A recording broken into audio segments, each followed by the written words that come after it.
Hi guys, welcome to my channel. കുറച്ച് ദിവസം മുന്നേ നമ്മൾ അപ്ലോഡ് ചെയ്ത ആരാച്ചാർ എന്ന വെബ് സീരീസിന്റെ രണ്ടാമത്തെ എപ്പിസോഡാണിത്. സോ ആദ്യത്തെ എപ്പിസോഡ് കാണാത്തവരുണ്ടെങ്കിൽ അത് കണ്ടതിന് ശേഷം മാത്രം ഈ രണ്ടാമത്തെ എപ്പിസോഡ് കാണുക. സോ വീഡിയോ കണ്ടതിന് ശേഷം ഈ എപ്പിസോഡ് എങ്ങനെയുണ്ടെന്നും എന്തെങ്കിലും സജഷൻസ് ഉണ്ടെങ്കിൽ അത് നിങ്ങൾ കമന്റ് ആയിട്ട് ഇടുക. അപ്പോൾ നമുക്ക് വീഡിയോയിലേക്ക് പോവാം. 2 കൊലകൾ, same pattern and unfortunately no evidences. Vijoy, I think we are stepping into something we haven't faced before. നീ പോയിട്ട് പണിക്കർ സാറിന് വിവരം അറിയിക്കും. This time we should stop this all. Shameer ബിനോയോടൊപ്പം രണ്ടാമത്തെ ബോഡി കിട്ടിയ സ്ഥലത്തേക്ക് എത്തുന്നു. ഒരു പുഴയോട് ചേർന്നിട്ടുള്ള സ്ഥലമാണ്. പുഴയുടെ അടുത്തുള്ള കണ്ടൽ കാടുകൾ തിങ്ങി നിൽക്കുന്ന സ്ഥലത്താണ് ബോഡി കിടക്കുന്നത്. ഷമീർ ബോഡിക്ക് ചുറ്റുമൊന്ന് പരിശോധിക്കുന്നു. ഈ സമയം ഫോറൻസിക് ഓഫീസർ പോൾ ഷമീറിന്റെ അടുത്തേക്ക് വരുന്നു. പോൾ ഷമീറിനോട്, മുന്നേ നമുക്ക് കിട്ടിയ exact pattern, exact crime scene, naked body, spices, no fingerprints and no belongings of the victim. I think വടക്കൻ കേരളത്തിലെ പിടിയിട്ട പുള്ളി റിപ്പർ ജയനെ പോലെ മറ്റൊരു സീരിയൽ കില്ലർ, അല്ലെങ്കിൽ ഒന്നിൽ കൂടുതൽ ആളുകൾ. ഇനി അതും അല്ലെങ്കിൽ ജയൻ തന്നെ ആവാം. ഈ സമയം പണിക്കർ ആ ക്രൈം സീനിലേക്ക് വരുന്നു. ഷമീർ കാര്യങ്ങളെല്ലാം പണിക്കരോട് പറയുന്നു. അതെല്ലാം കേട്ട പണിക്കര് ഷമീറിനോട്, ഓമനയുടെ വീട്ടിലും ഇപ്പോൾ നടന്ന 2 കൊലകൾക്ക് പിന്നിലും എന്തായാലും ജയനല്ല. കാരണം അവനൊരു കൊലപാതകത്തിന് ശേഷം ബോഡി മറയ്ക്കാനായിട്ട് ഇത്ര പണിയെടുക്കാറില്ല. കൊന്നതിന് ശേഷം കൊന്നിടത്ത് തന്നെ ഇരയെ ഉപേക്ഷിക്കുന്നതാണ് അവന്റെ രീതി. ജയൻ കൊലയ്ക്ക് ശേഷം അവന്റെ വിക്ടിംസിൽ നിന്ന് തുടയിലെ ഇറച്ചി മുറിച്ചെടുക്കാറുണ്ട്. മാത്രമല്ല, കഴിഞ്ഞ 4 കൊല്ലമായിരുന്നു ജയൻ ആക്റ്റീവ് ആയിട്ടുണ്ടായിരുന്നത്. ഇപ്പോൾ 1 കൊല്ലമായിട്ട് ജയന്റെ പേരിൽ പുതിയ മർഡർ അറ്റംപ്റ്റ് ഒന്നും വന്നിട്ടില്ല. ജയൻ ക്രൈം ചെയ്യുന്നതിൽ നിന്ന് എന്തോ ഒരു തടസ്സം നേരിട്ടിട്ടുണ്ട്. ഒരു സീരിയൽ കില്ലർ അവന്റെ പാറ്റേൺ ഒരിക്കലും മാറ്റാറില്ല. കാരണം അത് അവന്റെ മാത്രം ഐഡന്റിറ്റിയാണ്. ആ ഐഡന്റിറ്റിയിലൂടെ ആ കൊലപാതകം ചെയ്തത് ആരാണെന്ന് നമുക്കും ജനത്തിനും മനസ്സിലാവുന്നതും അവനെ ഓർത്ത് പേടിക്കുന്നതുമാണ് ഈ ടൈപ്പ് ഭ്രാന്തന്മാരുടെ കിക്ക്. ഇവിടെ നമ്മൾ അന്വേഷിക്കുന്നത് ഉറപ്പായിട്ടും വേറൊരു കില്ലറിനെ തന്നെയാണ്. അവൻ ബോഡി കൊണ്ടുവന്നിട്ട് കത്തിക്കുവാൻ തിരഞ്ഞെടുക്കുന്ന സ്ഥലങ്ങൾ വളരെ ആളൊഴിഞ്ഞതാണ്. സോ കില്ലർ ഈ നാടും പ്രദേശവും എല്ലാം നന്നായിട്ട് അറിയുന്ന ഒരാളാവാനുള്ള സാധ്യത വളരെ കൂടുതലാണ്. ബോഡി ആദ്യം കണ്ടതാരാണ്? അപ്പോൾ ഷമീർ പണിക്കരോടായിട്ട്, സാറേ, ഇവിടെ പുഴയിൽ ചൂണ്ടയിടാൻ വന്ന 2 പയ്യന്മാരാണ്. പുകയും മണവും ഫോളോ ചെയ്ത വന്നാണ് ബോഡി കണ്ടത്. പിന്നെ മുന്നത്തെ പോലെ തന്നെ ഇവിടുന്ന് ഒരു 300 മീറ്റർ മാറി ഒരു ബസ് സ്റ്റോപ്പിന്റെ ഫ്രണ്ടിൽ കുറച്ച് ചോര തളം കെട്ടി കിടക്കുന്നുണ്ട്. സോ മർഡർ ചെയ്തിരിക്കുന്നത് ആ ബസ് സ്റ്റോപ്പിന്റെ അടുത്ത് വെച്ചിട്ടാണ്. അതിനുശേഷം ബോഡി ഇവിടെ കൊണ്ടുവന്നിട്ട് കത്തിച്ചിരിക്കുകയാണ്. പണിക്കർ അവരോടായിട്ട്, ഒന്നല്ലെങ്കിൽ നല്ല ആരോഗ്യമുള്ള ഒരാളായിരിക്കണം ഇതിന് പിന്നിൽ, അല്ലെങ്കിൽ ഒന്നിലധികം ആളുകൾ. ഏതായാലും ഇത് നമുക്ക് പണിയാണ്. ബാക്കിയെല്ലാം നമുക്ക് പോസ്റ്റ്മോർട്ടം റിപ്പോർട്ട് വന്നതിന് ശേഷം നോക്കാന്ന് പറഞ്ഞിട്ട് പണിക്കരുടെ ടീമും ക്രൈം സീനിൽ നിന്ന് പോകുന്നു. അതിനുശേഷം കാണിക്കുന്നത് ഒരു പോലീസ് കോൺഫറൻസ് ഹാളാണ്. അവിടെ പണിക്കരും ഷമീറും ബിജോയും മണിയും ഉണ്ട്. ഷമീർ അവരോട് എല്ലാവരോടായിട്ട്, we have a good news and a bad news.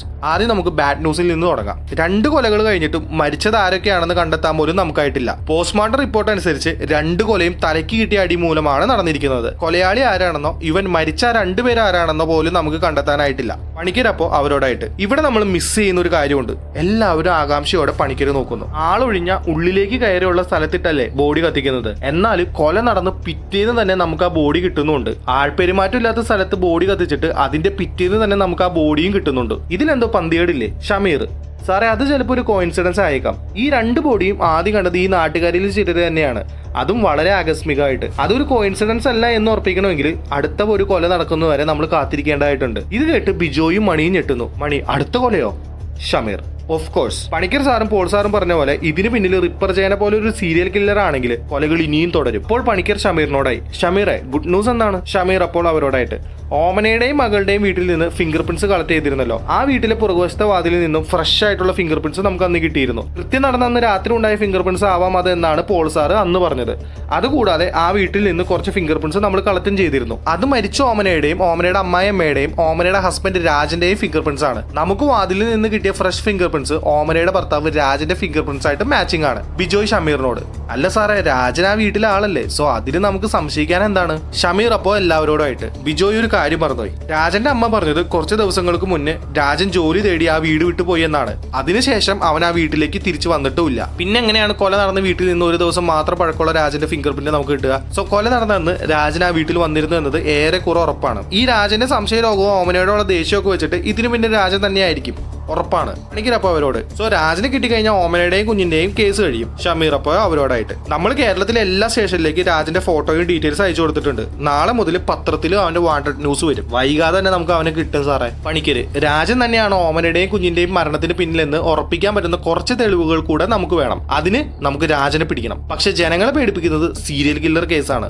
Kottayam ജില്ലയിലെ എല്ലാ മിസ്സിംഗ് കേസുകളും ക്രോസ് ചെക്ക് ചെയ്ത് ബോഡിയുമായിട്ട് മാച്ചുള്ള മിസ്സിംഗ് കേസുകൾ ഉണ്ടോ എന്ന് നമ്മൾ നോക്കണം. അറ്റ്ലീസ്റ്റ് മരിച്ച 2 പേര് ആരാണെന്നെങ്കിലും നമ്മൾ കണ്ടെത്തണം. ഇതിനിടയിൽ തന്റെ കല്യാണത്തിന് വേണ്ടി ചോദിച്ച 1 മാസത്തെ ലീവ് നാളെ മുതൽ തുടങ്ങുവാണെന്നും ഇന്ന് രാത്രി നാട്ടിലേക്ക് പോകുവാണെന്നും ഷമീർ പണിക്കരോട് പറയുന്നു. ഷമീർ അന്വേഷിച്ചിരുന്ന സീരിയൽ കില്ലിംഗ് കേസും ഇരട്ട കൊലപാതക കേസും ഷമീർ പണിക്കർക്ക് ഹാൻഡ് ഓവർ ചെയ്യുന്നുമുണ്ട്. അന്ന് രാത്രിയിൽ പണിക്കർ ഷമീറിനെ റെയിൽവേ സ്റ്റേഷനിൽ കൊണ്ടുപോയാക്കുന്നു. ഇതേ സമയം അന്ന് രാത്രിയിൽ തന്നെ കില്ലർ ഒരു കടത്തിണ്ണയിൽ കിടന്നുറങ്ങിയ ഒരാളെ തലക്കടിച്ച് കൊല്ലുന്നതും ആ ബോഡി കില്ലർ പൊക്കി തന്റെ ഷോൾഡറിലിട്ട് കൊണ്ടുപോകുന്നതും ഒരാളൊഴിഞ്ഞ സ്ഥലത്തിട്ട് കത്തിക്കുന്നതും കാണിക്കുന്നു. അവന്റെ കറുത്ത പട്ടിയും അവന്റെ കൂടെയുണ്ട്. പക്ഷെ കില്ലറുടെ ഫേസ് നമ്മളിപ്പോൾ റിവീൽ ചെയ്യുന്നില്ല.